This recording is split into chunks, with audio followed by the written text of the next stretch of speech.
everyone, it's Molly from the Feed team. Today I am in the kitchen with our friends at Driscolls Berry.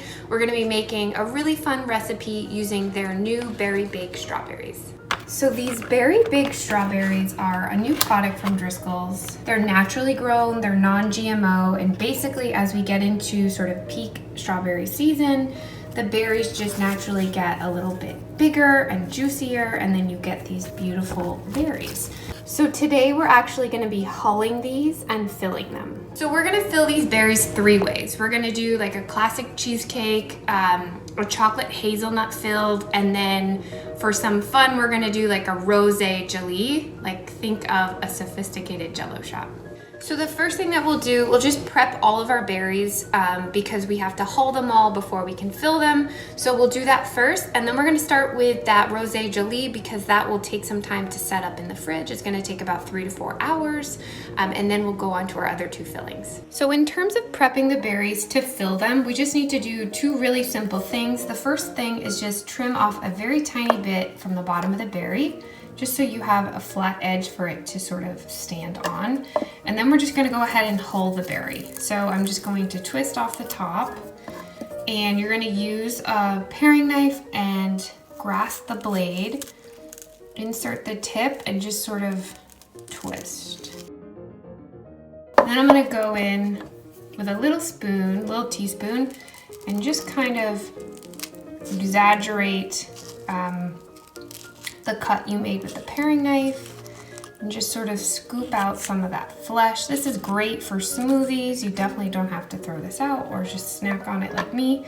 And then you have this adorable little fillable berry. So here is what your berries are gonna look like prepped.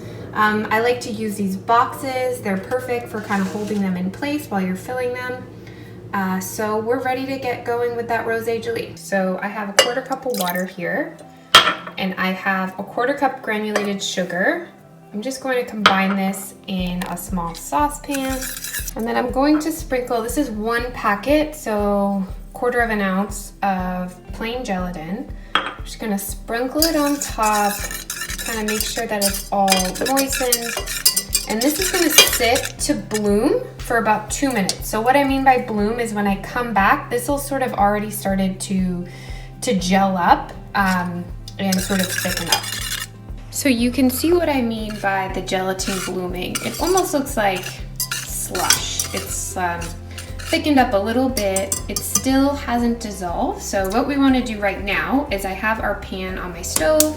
I'm going to put it over medium heat, and I'm just going to whisk this and cook it for about 2 minutes, just until all of that sugar and gelatin has dissolved. So now I just have like a standard measuring cup with a lip so we can easily pour this, and I have our gelatin and sugar mixture.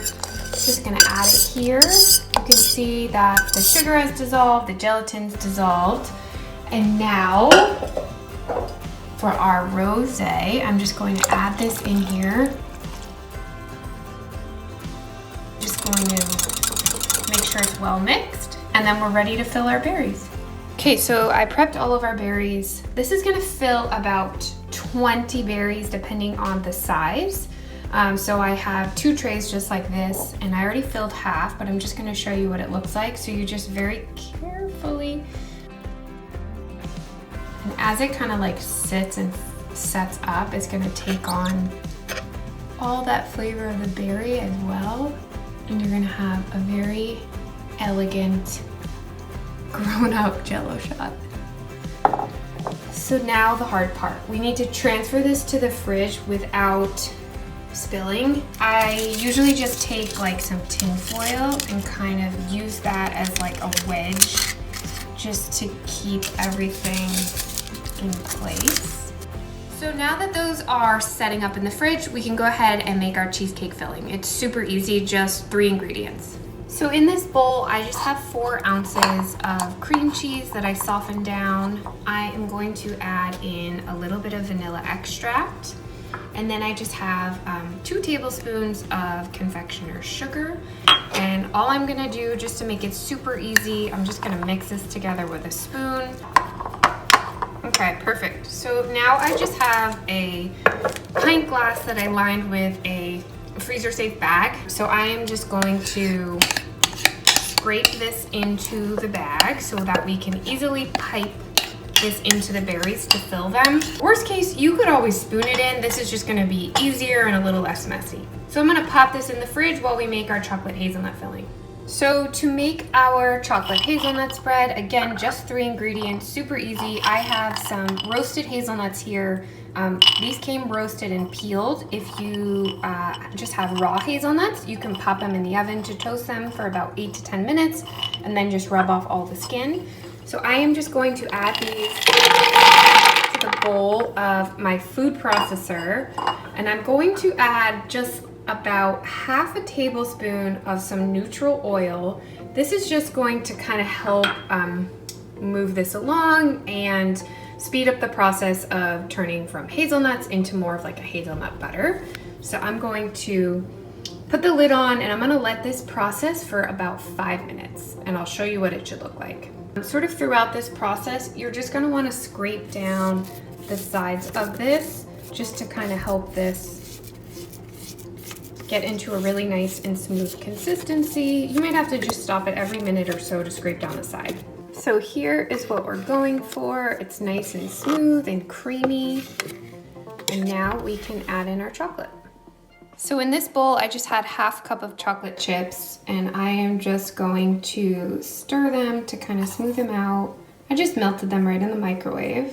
And now I'm gonna transfer this to our food processor and we'll blend this all together until well combined. Probably like 30 more seconds. Okay, so here we go. Our chocolate hazelnut spread looks amazing. I'm gonna scrape it into a bag just like we did with that cheesecake filling, and I'm gonna pop it in the fridge just so it can firm up and set up a little bit before we fill our berries. I'm gonna just do one thing to our strawberries before we start filling them. I'm just gonna take a paper towel and kind of blot the inside these are super juicy again. So blotting them just is going to help that filling to kind of adhere to the center. So I snipped the corner off of each bag, as you can see, and I'm just going to use the filling to pipe this full. So good, and we'll just repeat that with all of our berries for the cream cheese, and then we'll do the chocolate hazelnut. Okay, we're all filled up. We got our chocolate hazelnut, we have our rosé jelly, and we have our beautiful cheesecake berries. So let's cut into these and see what they're looking like.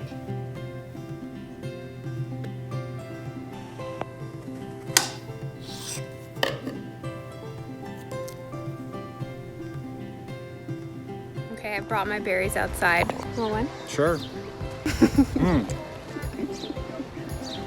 It's very good. Better than college? Different than college. All right, thank you guys for watching. You can get the recipe on Driscolls.com, and we'll see you soon.